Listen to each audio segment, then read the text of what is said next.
Outil d'évolution, instrument de révolution, la mode. Son impact, son passé et son devenir ne cessent d'animer, de passionner et parfois même d'exaspérer. Des actualités aux tendances du secteur, en passant par les grands enjeux sociétaux auxquels la mode fait face, on parlera de tout ça ici, ensemble. Merci d'être là et bienvenue sur Stylé.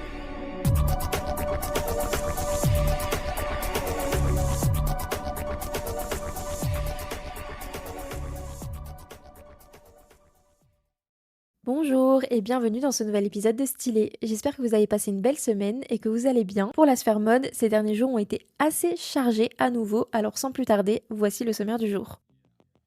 D'abord, on parlera des défilés marquants de la Fashion Week de Paris qui a pris fin ce mardi. On évoquera ensuite la maison Nina Ricci qui a annoncé le départ d'Harris Reed, son directeur artistique. On abordera ensuite une enseigne de mode française qui a fait une annonce assez insolite cette semaine. Et on prendra ensuite la direction de New York pour parler du deuxième volet du Diable s'habille en Prada, puisqu'une nouvelle bande-annonce a été dévoilée ce jeudi. Et enfin, on parlera d'une nouvelle exposition mode qui ouvrira bientôt ses portes au musée du Quai Branly à Paris.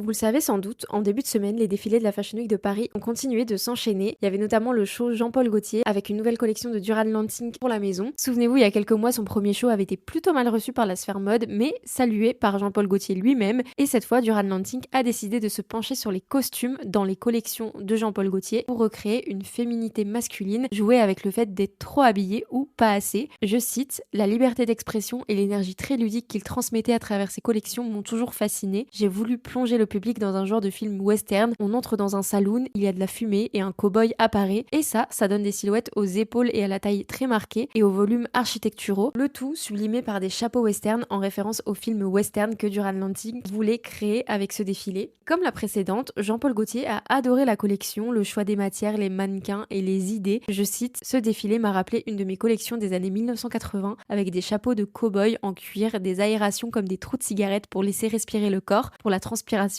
Mais Duran en a fait autre chose. Pour lui, la première collection de Duran Lansing était donc réussie, mais là, il est allé beaucoup plus loin. Ce lundi soir avait lieu le défilé Chanel, une nouvelle collection réalisée par Mathieu Blazy, le directeur artistique de la maison depuis plusieurs mois. Et pour l'occasion, il a donné rendez-vous à ses invités au Grand Palais, lieu phare des défilés Chanel, dans lequel il a créé un décor assez inattendu, puisque ce sont plusieurs grues de chantier colorées qui décoraient le podium au sol pailleté. Jour et nuit, simplicité et iridescence, le dialogue entre Gabrielle Chanel et Mathieu Blazy se poursuit, peut-on lire sur le site de Chanel au sujet de la collection. 78 silhouettes relèvent un défi, passer du jour vers la nuit, en référence à une citation de Gabrielle Chanel qui disait que les femmes étaient des chenilles le jour et des papillons la nuit. Et c'est vraiment ça qu'on retrouve tout au long de la collection. Le show a commencé par des silhouettes plutôt sobres, dont plusieurs tailleurs en tweed iconiques de la maison, revisitées en beige et en noir. Puis très vite, le tweed arbore des nuances pailletées, les robes deviennent rouges, roses et bleues. On retrouve la silhouette fluide créée par Coco Chanel elle-même et toujours le tweed omniprésent. Encore une fois, je trouve que c'était une collection très réussie. Et enfin, ce mardi avait lieu le show Louis Vuitton dans la cour carrée du musée du Louvre. Pour l'occasion, Nicolas Ghesquière a misé sur un décor de montagne en gazon. Plusieurs éléments ont influencé le créateur de mode, notamment les populations qui utilisent le folklore comme une tentative pour vivre avec la nature, pour se protéger et favoriser le mouvement, mais il a aussi été inspiré par un artiste surréaliste, Man Ray, qui a inspiré de longues boucles d'oreilles en spirale, photographiées sur Catherine Deneuve par l'artiste en 1968. Et en fait, la maison a développé un partenariat avec les ayants droit de Man Ray, et du coup, ils ont décliné le modèle en collier et en boucle d'oreille. Le jeu des chaises musicales ne semble toujours pas terminé pour la sphère mode. Ce mercredi 11 mars, on a appris qu'Harris Reed quittait la direction artistique de Nina Ricci presque 4 ans après son arrivée. Harris Reed s'est confié au sujet de son départ, expliquant quitter Nina Ricci avec le cœur rempli de gratitude et une profonde reconnaissance pour tout ce que son passage là-bas lui a apporté. Je cite, mes plus sincères remerciements vont à Puch, donc le groupe qui détient Nina Ricci, et à toute l'équipe de Nina Ricci. Pouvoir entrer dans une maison patrimoniale qui non seulement a accueilli mais a activement soutenu mon imagination a été un honneur indescriptible. Pour le moment, son successeur n'a pas été nommé par la maison, donc affaire à suivre.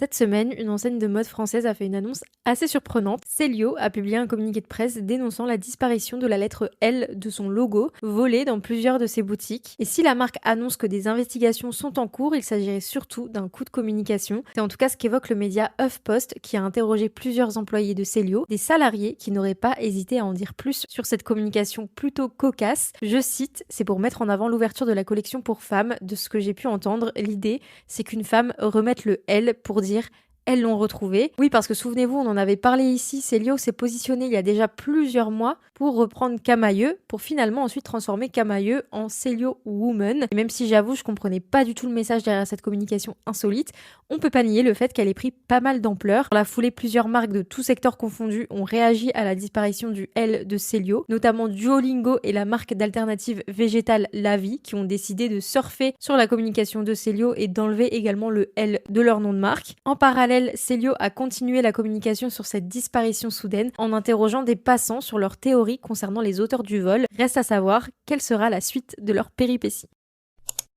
Le jour J approche à grands pas. Dans quelques semaines, les adeptes de mode pourront découvrir le second opus du mythique Diable s'habille en Prada, dans lequel ils retrouveront Miranda Priestly, l'emblématique rédactrice en chef du magazine Runway. Et cette semaine, pour notre plus grand plaisir, une nouvelle bande-annonce du film a été dévoilée par les 20th Century Studios, une vidéo d'1 minute dans laquelle on voit Miranda Priestly travailler main dans la main avec Andy Sachs, son ancienne assistante, et on l'avait un peu vu, puisque les photos du tournage avaient été dévoilées. Ces dernières fouleront le mythique parquet du Met Gala, qui fait l'objet d'une scène dans le film. Je vous spoil pas davantage, si ça vous intéresse, la bande-annonce est disponible sur YouTube.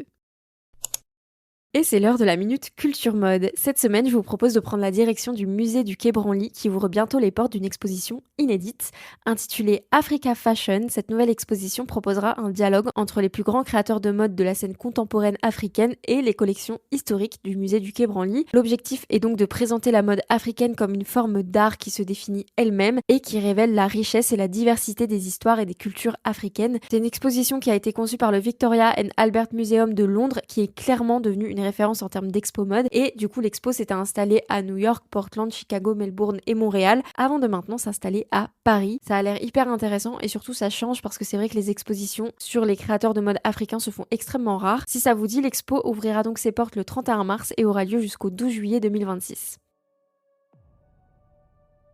Et voilà, votre récap des actualités mode de la semaine est désormais terminé. J'espère que cet épisode vous a plu et que vous avez appris des choses. La Fashion Week est terminée, ça y est, les prochaines auront lieu à la fin du mois de juin et au début du mois de juillet. En parallèle, on continuera évidemment de parler de mode ici. Merci infiniment de m'écouter. N'hésitez pas à donner votre avis avec les petites étoiles si ce n'est pas déjà fait. Et en attendant le prochain épisode, je vous dis à bientôt sur Stylé.